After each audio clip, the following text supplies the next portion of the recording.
A pergunta que eu quero, ouvindo vocês dando os seus argumentos, a pergunta que eu faço a vocês é o seguinte, eu acho que muita gente que está assistindo a nossa live está fazendo a mesma pergunta. Vejam bem, comercialmente falando, em termos de turnês e festivais, nesse universo, o fim da MTV matou o rock, comercialmente falando? O fim da MTV matou o rock comercialmente falando, em termos de festivais? A pergunta é muito específica e muito certa. Assim, ó. Posso só pincelar para o pessoal depois aprofundar? Acho que, na verdade, a MTV foi vítima disso.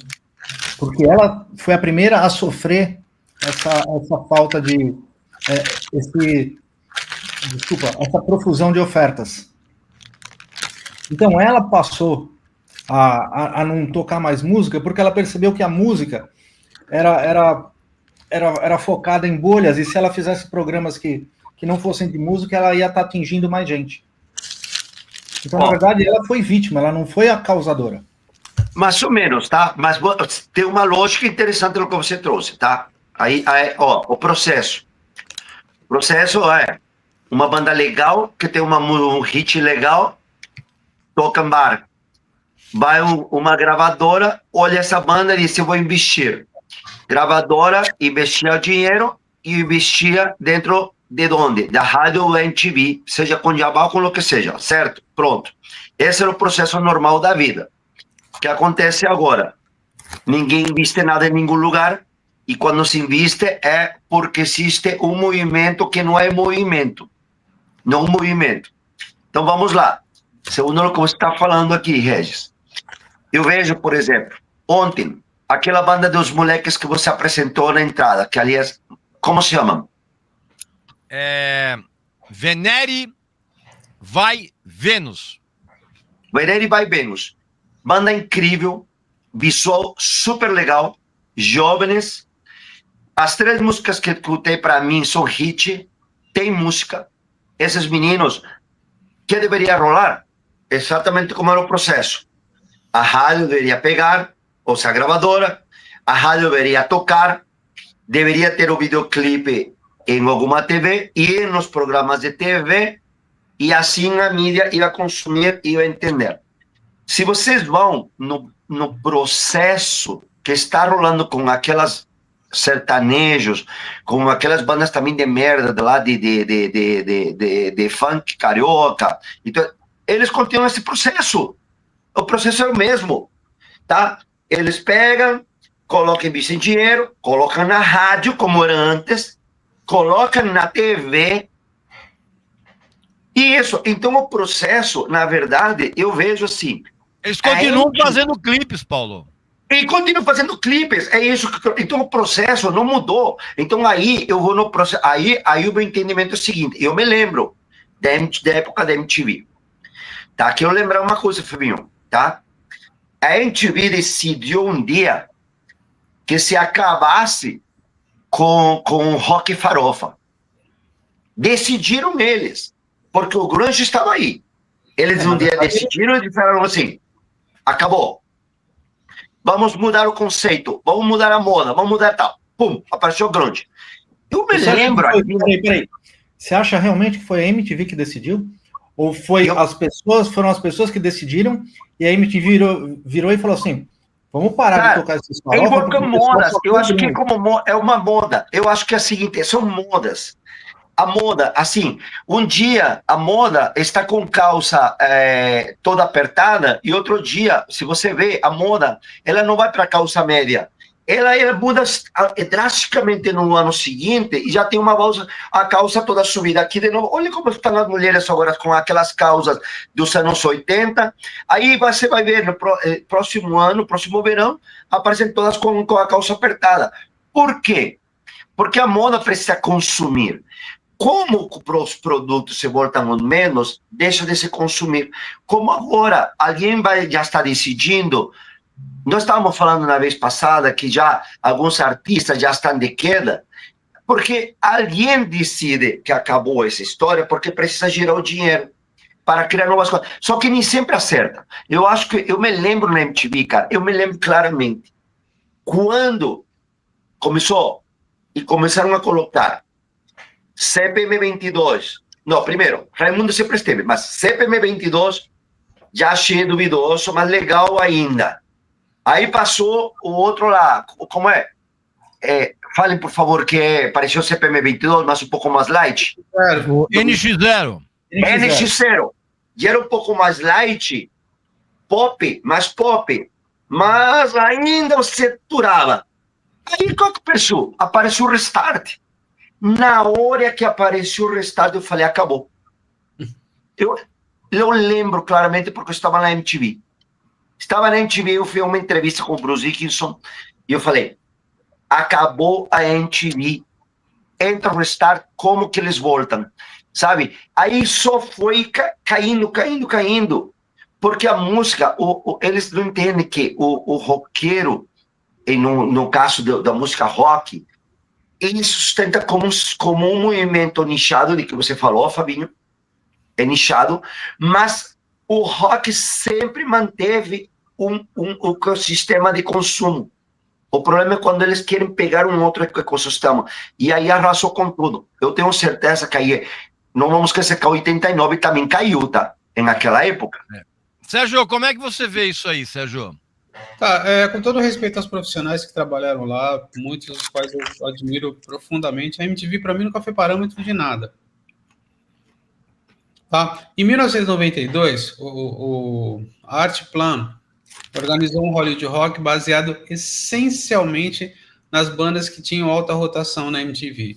Veio Seal, veio Diesel Jones, veio EMF, veio Skid Row, veio Extreme, veio Living Colour. Um dos maiores fracassos de público que tem notícia. O único dia que teve uma audiência significativa foi o dia do Skid Row e do Extreme. Porque o Extreme tinha uma balada que estava tocando, e o Skid Row, o Sebastian Bach, era um gato, e as meninas foram lá. E eu fui testemunha, porque teve uma hora que elas estouraram o cordão de contenção da polícia militar, e eu fui uma das pessoas que teve que segurar essas meninas. Apesar de que, 6 meses depois, o Skid Row veio para 2 shows no ginásio de Ibirapuera. Foi um fracasso. 2 shows que foram transformados em um. Tá? Então, para mim, a MTV não teria estourado se não houvesse um apoio maciço de marketing das gravadoras. Ok? Vamos falar os anos 90 foi um ano do pop rock, né? Foi o período do pop rock, o pop rock estourou e tal, não sei o quê. Aí você fala em Stick Science, Planet Hemp, Raimundo. Não, pera. Stick Science, Planet Hemp, Skank e Jota Quest. Os 4 artistas da mesma gravadora. Isso não é coincidência. Não, claro. Então, inclusive, nem vamos falar o nome da gravadora, né, Sérgio? Assim, vou dar uma dica assim. Começa com So e termina com Ni. No caso dos Raimundos, foi uma mídia espontânea, porque os Raimundos eram uma banda de um selo que era o Patinho Feio da Warner, que estourou de uma maneira que acho que ninguém esperava ali. Tanto que, e eu falei com um cara que fez isso, e o cara falou, eu fiz que se dane, a gente tinha essa prerrogativa. Posso falar o nome dele? Que é o Paulo Junqueiro. O Paulo Junqueiro era o diretor artístico da Warner, o selo Banguela era de propriedade da Warner, né? Era um selo dos Titãs, mas ligado à Warner, e o Paulo Junqueiro falou, eu quero esses caras para mim. E foi lá e tirou o Raimundos do Banguela. E acabou com o Banguela, né? Acabou com o Banguela, porque não se criou uma outra banda que chegasse perto do sucesso dos Raimundos. Então, eu acho, para mim, a MTV nunca foi parâmetro de sucesso. Nunca foi parâmetro de rock. é que o rock, naquele período, era algo extremamente popular. As rádios tocavam rock, as pessoas iam a shows de rock, as pessoas gostavam de rock. Hoje, esse cara, o cara dessa idade, ele não está indo ao show de rock, ele está indo ao show de sertanejo. Esquece. Ou nem show de funk, porque o funk é um outro assunto que um dia a gente pode debater, contanto que a gente consiga o asilo político na Alemanha, né? Mas, aliás, você viu o chanceler da Alemanha? Foi muito bom, né? Muito bom. Muito bom. Aqui está em Belém. Não, e hoje lá no programa Paulo Matias, onde eu estou diariamente. Sim, fantástico. Lá no canal, algumas pessoas se mostraram indignadas. Pô, o cara foi mal educado. Aí veio o discurso do Lula, que foi pior ainda. Né? O cara dizendo que o que faltou pro senhor Chanceler foi ele ir para um boteco comer tacacá. Nossa, mano. Mas eu queria que agora você, a partir desse momento, se desculpasse por essa afirmação completamente machista e preconceituosa. Uma declaração como essa que você está dando é a razão do aumento do feminicídio. Nossa, essa foi foda. Como é que é o negócio? Como é que é? Como é que é? Ele tá brincando daquela citação da Domitila Becker com relação ao Juca Kfouri. Ah, sim, meu. São declarações como a sua, Regis, que aumenta o número de feminicídios nesse país. Ela conseguiu fazer eu concordar com o Juca Kfouri.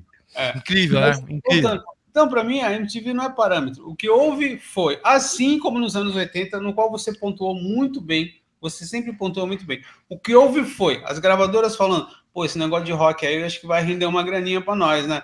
Vamos investir nessas bandas?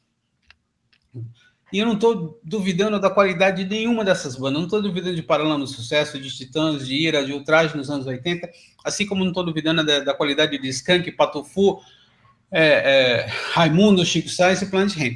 Mas houve as gravadoras naquele período falaram, vamos estourar isso. Quando o rock passou a não ser interessante para essas gravadoras, eles viram as bandas de axé e falou, cara, o caminho é esse aqui.